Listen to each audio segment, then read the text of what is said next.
In this video, we're going to download the KCAD Digital Art and Design Augmented Reality Framework and take a closer look at its file structure.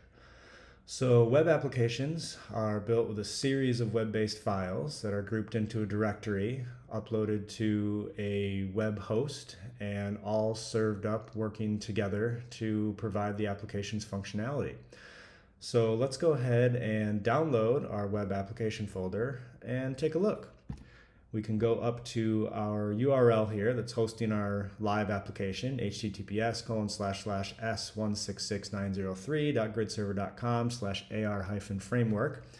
And after that, we can type /KCAD-AR-framework.zip to download the zip file. Hit return, downloaded our zip file. Go ahead and open it, my downloads folder in the Finder. And here we have the KCAD AR framework zip file, just under 25 megabytes. And double click it to unzip it. I'll delete the zip file itself, and we're left with the application framework folder. So we're just going to take a look at what each of these files are and give a quick description of what they do. In subsequent videos, we'll take a deeper dive into some of these files, open some of them up, and change a little bit of code in some of them. But for now, we'll just take a look at what they do. So we'll start in the root here. We only have two files and a web folder. We'll start at the top with our first file, which is our KCAD AR framework.fla file. This is the Adobe Animate file. This is what holds the splash screen and what we'll also be able to use to launch our application locally to be able to test it out. Next up is the publish template.html. This file is used directly by the Animate file and uses it to help generate the HTML file, which houses the application and allows the browser to open it. Then we have a web file with a whole bunch of files inside of it, web folder I should say. Inside of the web folder, this is all the files that end up needing to go on the server to be able to be viewed. These first two files, the actual Animate file and the publish template file, once it's created and published, these two files actually help generate other files within this folder that'll be used for the web. So when we go to upload this later onto a web server, we'll only upload what's inside of this web folder. So let's go ahead and pick through what's inside of this web folder. First, we have the hidden file here that starts with a dot, the htaccess file. This holds code that the server, an Apache server, will recognize to force HTTPS, meaning that if the user tries to just go to the domain name without HTTPS, it will force use of that secure encrypted layer, which is a requirement of a progressive web app. Then we move on to the examples folder, and this just has our single AR image video example in it, has a assets folder, an index HTML file that will launch the MP4 and targets. This is what our actual video is that's playing in our AR, our MP4 file. And this is our image target, a targets.mind file, which I'll show you in our next video how to create. So this is the actual AR example folder that we launch from our splash screen. And we also have inside of this examples folder a print folder, which holds just a PNG of the image that we would print out to be able to show the video through augmented reality in our current example.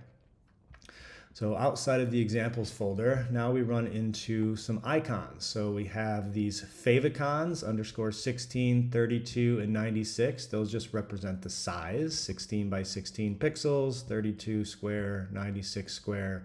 And then we have a favicon ICO, which is generated online. All three of these are different sizes and are typically used in the tab at the top of a browser to kind of label and show what's on this site. So usually a little icon of some kind, but all four of these are necessary in different browsers and different situations.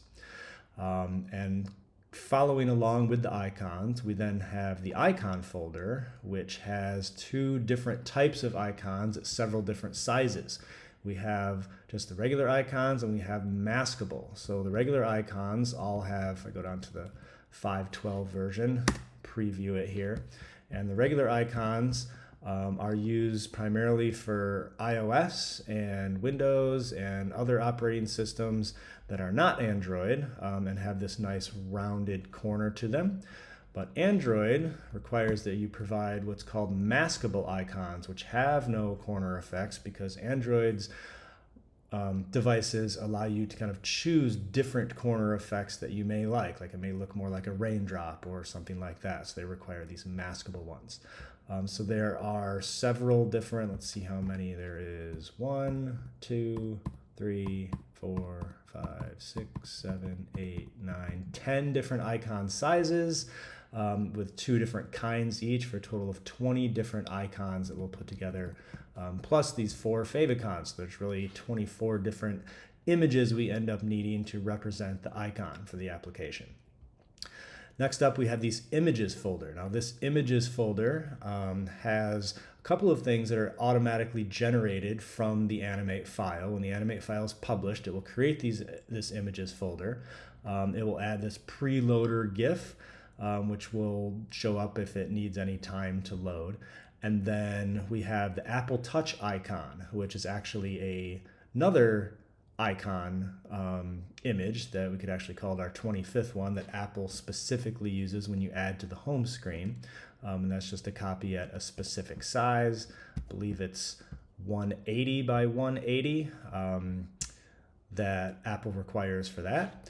And then underneath here, we have our 2 sprite sheets. These are automatically generated from Animate. Any images that you have in your splash screen will be added to either the PNG or the JPEG sprite sheet here, depending on whether they have transparency or not.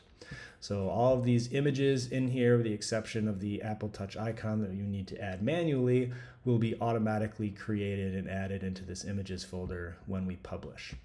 So next up, we have the index HTML and the index JavaScript file. Both of these also are automatically added when you publish from the Animate file. This is what uses that create.js JavaScript framework to take all of the graphics, layout, functionality that you have in Animate and builds it into JavaScript so that the browser can read it for us. So this is how we launch our application, is we open this index.html file and it loads in all of the other libraries and files and things that are necessary to run the application.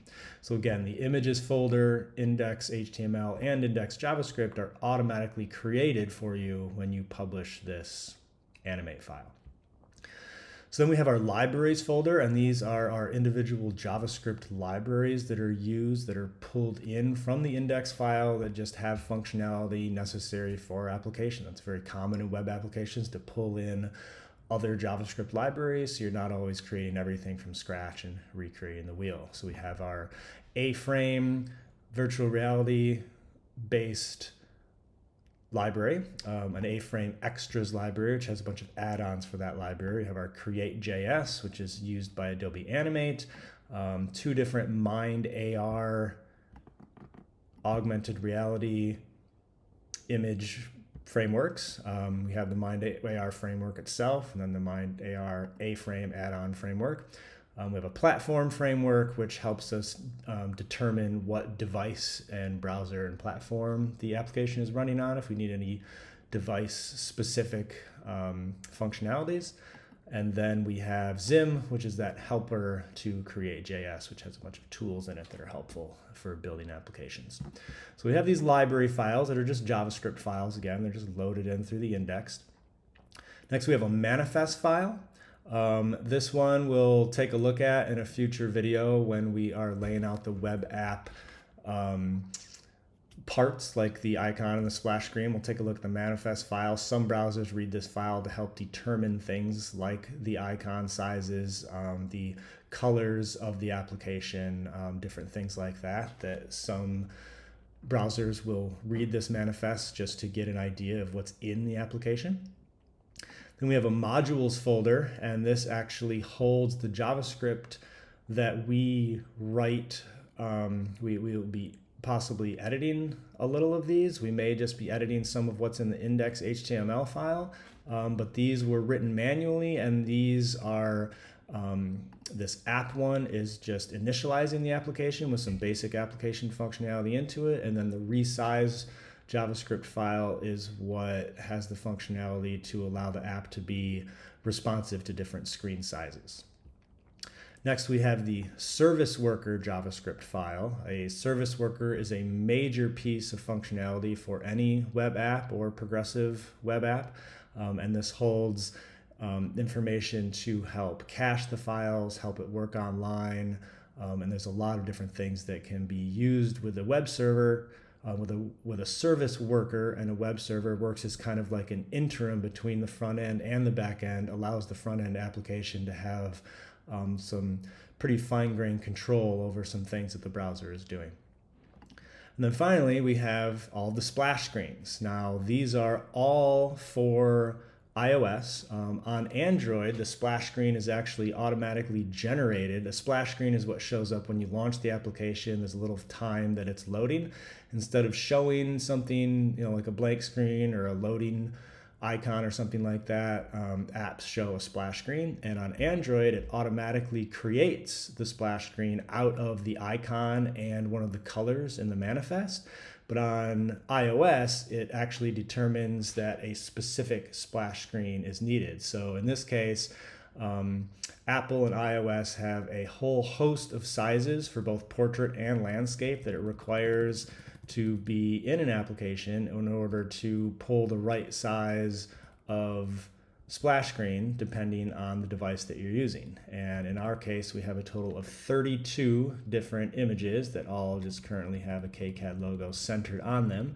But just like the icon, you can make the splash screen look however you like, as long as you have all of the correct sizes in here.